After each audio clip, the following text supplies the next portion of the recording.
Ակնհայտ է, որ մենք թևակողմ ենք արդեն ակտիվ փուլ քարոզարշավի եւ ըստ էության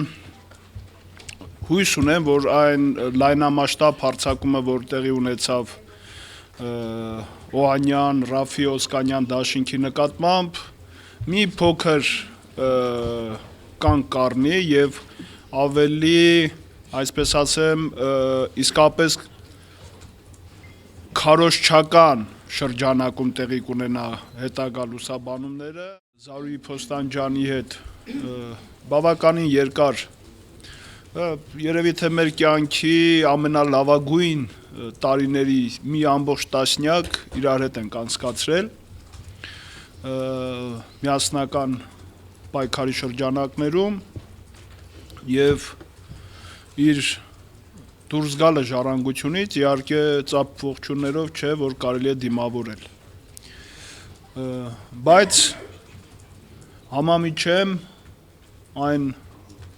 տեսակետին, որը արտահայտեց, որ մենք մեր սկզբունքներից, ծրագրերից, գաղափարախոսությունից հեռացել ենք, դա ուղղակի հնարավոր չի նույնիսկ տեխնիկապես, որովհետև այն անձիկ, ովքեր հիմնադրել են Ժառանգություն կուսակցությունը Ռաֆի Հովհաննիսյանի գլխավորությամբ, կայացրել են այն որպես կուսակցություն, հատկապես սկզբնական շրջանում, բոլոր այդ անձիկ նորից մնում են կուսակցության շարքերում։ Պարոն Հովհաննիսյանի ցանկությունն է եղել, իսկապես, ցանկությունը կարծում եմ մեկնաբանելու կարիք չկա, որտեղ ինքը վստահ է, որ 11-րդն էլ անցողիկ է, ինքը վստահ է իր թիմի վրա, ինքը գիտի, որ այնպիսի թիմ է ստեղծել, որտեղ տարբեր անուններ կարող են լինել, եւ այս դեպքում նպատակահարմար է գտել իմ անունը, որոշակի որպես նաեւ փորձ ունեցողի երկրորդ համարում տեսնել։ Ես ոչ միայն կուսակցության փոխնախագահն եմ, այլ նաեւ Բարև Երևան դաշինքի առաջի համարն եմ եղել, այնպես որ ինչ-որ առանձնահատուկ վիճակ չկա այդ առումով։ Եթե նույնիսկ դուք զարմանում եք այդ դաշինքի վրա, ես կարծում եմ զարմանալու բացարձակ ոչինչ չկա, եթե հաշվի առնեք 3 պետական գործիչների եւ մասնագիտական կարողությունները եւ ցանկությունը երկրում փոփոխություններ իրականացնել, ես կարծում եմ որևէ այսպես ասեմ զարմանալու ոչինչ չկա, առավել եւս դուք նոր օրակարգին արդեն ծանոթ եք հուշագրի հավելվածին, որտեղ ըստ էության արտացոլված են ժառանգության իշխանափոխության մանիֆեստի դրույթները։ Դրա համար մենք մեր ծրագրային դրույթներից բացարձակ շեղվելու որևէ խնդիր չենք ունեցել, մեր ցանկությունը երկրում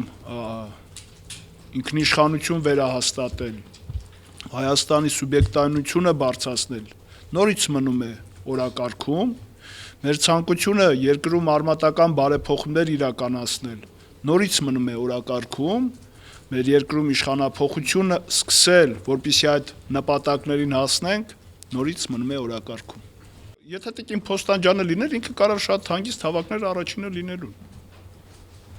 Ասեմ, այտենց ինչ-որ յուրահատուկ վիճակ չի եղել, որ միայն Սերյան Օհանյանը պետք է լինի, բայց ինքը ի սկզբանե մերժում էր ամեն ինչ, ցավոք սրտի, դաշինքային հարաբերություն ես նկատի ունեմ։ Դրա համար Սերյան Օհանյանի անձը քննարկելը այս դեպքում կարծում եմ ճիշտ չէ այն առումով, որ այտենց խնդիր չի եղել, որ որևէ մեկը ցանկանա առաջինը լինի եւ այդ անունը քննարկված չլինի։ Բացի դա Սերյան Օհանյանը այնուամենայնիվ չմոռանանք, որ բացառապես սրանից 3-4 ամիս առաջ ինքը ազգային հերոս էր, Հայաստանի լավագույն կառավարիչներից էր, անձ էր, ով իշխանության ամբողջ դաշտի եւ ընդդիմության գրեթե ճնշող մեծամասնության կողմից ընդունվում էր